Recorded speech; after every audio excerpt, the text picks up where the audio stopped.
আপনি কি জানেন শয়তানের বাসস্থান বা ঘর কোনটা? সেটা যদি না জেনে থাকেন তাহলে বলি, আপনার ঘর, আমার ঘর, সবার ঘরে আছে হাম্মামখানা, বাথরুম কিংবা টয়লেট বা গোসলখানা। তো এই জায়গাটাই মূলত শয়তানের বাসস্থান বা ঘর।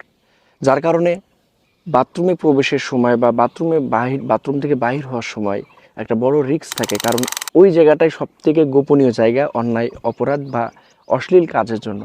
যার কারণে রাসূল সাল্লাল্লাহু আলাইহি সাল্লাম এই বাথরুমে প্রবেশ করার জন্য একটা নির্দিষ্ট দোয়া বলে রেখেছেন, যা উম্মতকে শিক্ষা দিয়েছেন। আর আপনাদেরকে আমি বলে দিই, দোয়াটি হচ্ছে আল্লাহুম্মা ইন্নী আউযু বিকা মিনাল খুবসি ওয়াল খাবাইস।